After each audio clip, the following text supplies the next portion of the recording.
Hi, j'espère que vous allez bien. On se retrouve aujourd'hui dans une nouvelle vidéo pour parler ensemble d'éducation financière.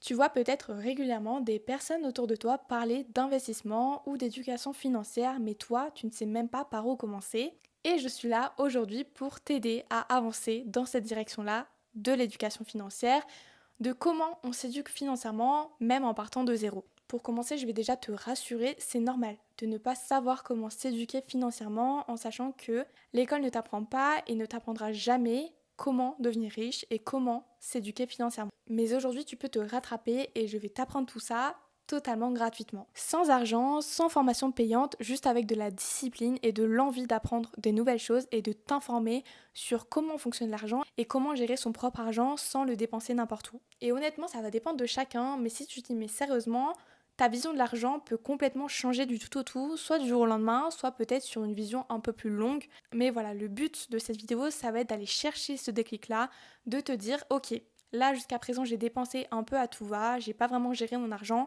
mais je décide de changer ma manière de penser, ma vision sur l'argent. Pour remettre les compteurs à zéro, l'éducation financière, ce n'est pas juste savoir économiser. C'est bien plus que ça. Concrètement, ça va plus être comment fonctionne l'argent, comment le gérer et comment le faire travailler pour toi et arrêter de travailler pour l'argent parce que c'est comme ça que tu vas en perdre le plus. Le plus gros problème dans la vie actuelle, c'est ça, c'est que la plupart des gens passent toute leur vie à travailler alors que les riches le font travailler pour eux-mêmes.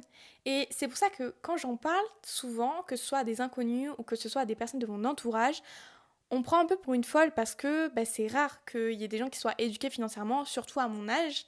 Et forcément, quand je l'explique à des personnes qui sont plus âgées, soit on me prend pas au sérieux, soit on me dit bah non, mais en fait, c'est soit tu n'es riche, soit tu l'es pas, mais tu peux pas devenir riche comme ça, alors que si. En fait, devenir riche, c'est pas si difficile, c'est juste on fait ce que les autres ont la flemme de faire, ce que les autres trouvent trop difficile alors que c'est juste qu'ils n'ont pas envie de le faire. Devenir riche en plus à l'heure actuelle avec les réseaux sociaux, c'est encore plus facile qu'avant. Donc il n'y a aucune raison de se dire moi je ne deviendrai jamais riche. Non, déjà avant toute chose, c'est avant tout un état d'esprit avant même d'être de l'argent dans ton portefeuille. Et ça commence simplement par 3 principes fondamentaux. Premièrement, tu vas devoir savoir où vont tes dépenses. Ça peut être acheter ton pain le matin à 1,30 €, comme ton abonnement à la salle de sport, comme ton loyer, comme tes factures, c'est absolument tout. Ça va être de tracer tes dépenses pour savoir exactement dans quoi tu dépenses. Ça peut paraître banal, je le sais, mais souvent les dépenses les plus minimes sont celles qui te font perdre le plus d'argent. Ensuite, je vous en ai déjà parlé, mais ça va être de comprendre la différence entre un passif et un actif. Un actif, ça va te rapporter de l'argent, c'est de l'investissement. Un passif, c'est de l'argent de perdu. Et enfin, ça va être d'apprendre à dépenser moins que ce que tu dépenses. C'est souvent le problème de notre génération actuelle avec Klarna, avec PayPal, de faire le paiement en plusieurs fois parce qu'on n'a pas les moyens sur le moment, mais qu'on l'a sur le long terme.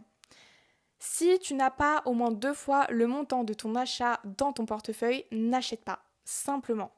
Si tu veux t'acheter ce produit qui est trop cher pour toi à l'heure actuelle, va travailler pour créer des produits digitaux, créer un business qui va te permettre de l'acheter 2 à 3 fois et pas le paiement 2 en 3 fois. C'est compris? Le meilleur point de départ pour ces 3 principes, c'est de lire encore une fois Père riche, Père pauvre. Et ça tombe bien parce que j'ai fait une vidéo sur ce livre, donc si tu n'as pas le temps de le lire maintenant, tu peux aller la regarder, mais ça ne remplacera jamais la lecture au complet de ce livre. Tu veux progresser financièrement, tu vas devoir savoir répondre à la question que je te pose maintenant, où part chaque euro de ton salaire chaque mois? Et la réponse, tu ne sais pas, bien évidemment. Le but, ça va être de changer cette réponse-là. Pour ça, je te conseille de télécharger une application. Moi, j'ai l'application Buddy, si je me trompe pas. Et en fait, je peux noter absolument toutes mes dépenses tout en ayant quand même mes factures chaque mois. Donc, c'est-à-dire que j'ai mon budget courses, j'ai mon budget essence, mais j'ai aussi toutes mes factures. Les loyers, les charges, les abonnements pour aussi mon business, tous mes abonnements, que ce soit Notion, que ce soit CapCut, que ce soit System.io, voilà. Toutes ces dépenses-là doivent être notées, répertoriées dedans pour que tu puisses te rendre compte dans quoi tu dépenses et sur quoi tu pourrais économiser pour potentiellement investir par la suite. Même si tu n'as pas forcément envie d'essayer cette application, promets-moi que pendant 30 jours, tu vas l'essayer pour au moins te rendre compte de ce que tu dépenses réellement. Et par la suite, si tu as réussi ces 30 jours, tu pourras potentiellement voir comment mieux les dépenser avec la règle des 50-30-20. Donc 50 pour tes besoins essentiels, 30% pour tes activités, pour des choses diverses qui ne sont pas forcément régulières chaque mois, pas des factures, mais plutôt des plaisirs, et 20% pour ton épargne et tes projets personnels. Si tu veux devenir un expert ou simplement comprendre un peu plus comment ça fonctionne les dépenses et comment gérer ton budget, tu vas devoir apprendre à te former. Attention, spoiler alert, se former, ça veut pas dire dépenser 500 € chaque mois dans des formations. Absolument pas. Tu as plein d'exemples et de ressources complètement gratuites comme les podcasts, comme les chaînes YouTube ou comme des livres accessibles gratuitement. Si après tu veux passer au level supérieur, tu peux commencer à acheter des livres payants.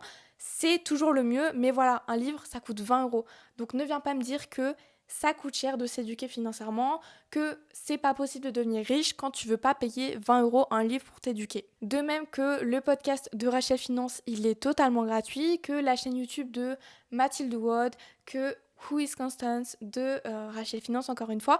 Toutes ces chaînes sont gratuites et elles t'aident à améliorer ton mindset et à améliorer ton portefeuille, tes dépenses et quelle vision de l'argent tu peux avoir. C'est aussi mon but à moi, mais voilà, si jamais tu souhaites voir d'autres chaînes qui ont plus de vidéos que moi, tu peux te tourner aussi vers ces chaînes-là. L'éducation financière, ce n'est pas que de la théorie. C'est bien de lire des livres, c'est bien d'écouter des podcasts, mais maintenant, il faut passer à l'action. Commence petit. Tu peux simplement déjà ouvrir un livret A et commencer à épargner dedans. Tu peux également commencer à découvrir les ETF avec des applications comme Trade Republic ou encore Revolut, où en fait tu vois le cours des actions. Et petit à petit, tu peux te mettre à investir. Ça peut être 5 €, ça peut être 10 €. Mais voilà, c'est amener ton cerveau petit à petit à s'habituer à investir. Et honnêtement, je vous le dis pour moi, quand je commence à investir, c'est de l'argent auquel je ne toucherai jamais. C'est de l'argent qui est un peu intouchable. Et du coup, je trouve que c'est bien d'avoir cette vision-là, de se dire, j'investis, c'est de l'argent que je ne peux pas toucher. Que je ne veux pas toucher, surtout. N'hésite pas aussi, si tu as le temps, de créer des revenus complémentaires. Ça va pas forcément être chercher un deuxième job, mais ça va être par exemple vendre des produits digitaux. Ça peut paraître banal. Quand tu acquiers des nouvelles compétences, tu peux te mettre à vendre ces compétences sans forcément vendre ton temps. Et c'est ça qu'on veut atteindre et c'est ça vers quoi on veut se tourner finalement au cours de sa vie. Nous, notre but, c'est pas de rester salarié toute notre vie. C'est de développer des revenus complémentaires qui, quand tu seras malade, continueront de tourner même quand tu ne peux pas aller bosser. Parce qu'être salarié, c'est bien, ça te donne une sécurité. Mais quand tu peux pas aller travailler, qui te paye? S'il vous plaît, ne me répondez pas l'assurance maladie, on se comprend, quand vous n'allez pas travailler, vous n'êtes pas payé. Si vous n'avez pas envie d'aller travailler, vous n'êtes pas payé, c'est ce que je veux dire. Tu n'as pas besoin d'attendre le bon moment pour commencer, le bon moment c'est aujourd'hui et c'est maintenant en regardant cette vidéo. Maintenant qu'on arrive à la fin de cette vidéo, si tu veux vraiment t'en sortir, il va falloir commencer à changer ta mentalité.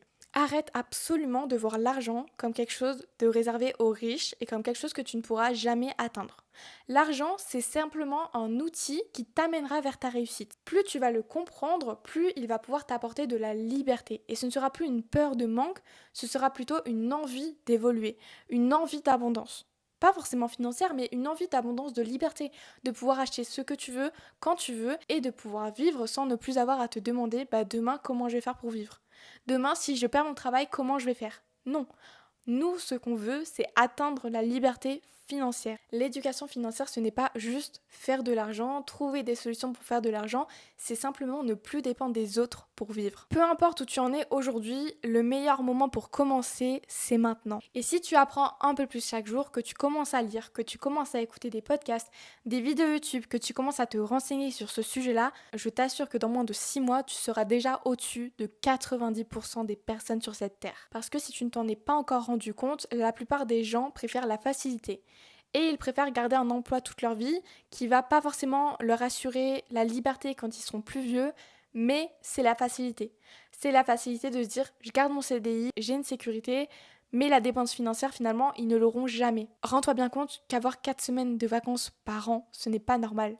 Ce n'est pas normal de devoir demander en fait finalement pour avoir des vacances, pour avoir des pauses. La vie, c'est pas le travail, on ne vit pas pour travailler, ok? Bon, on arrive à la fin de cette vidéo, j'espère qu'elle vous aura plu. En tout cas, moi, c'est un plaisir de vous la faire. J'espère qu'elle vous aura quand même apporté des nouvelles connaissances, des choses que vous ne saviez pas forcément. N'hésitez pas à me faire votre retour en commentaire et moi, je vous retrouve la semaine prochaine pour une nouvelle vidéo. Des bisous!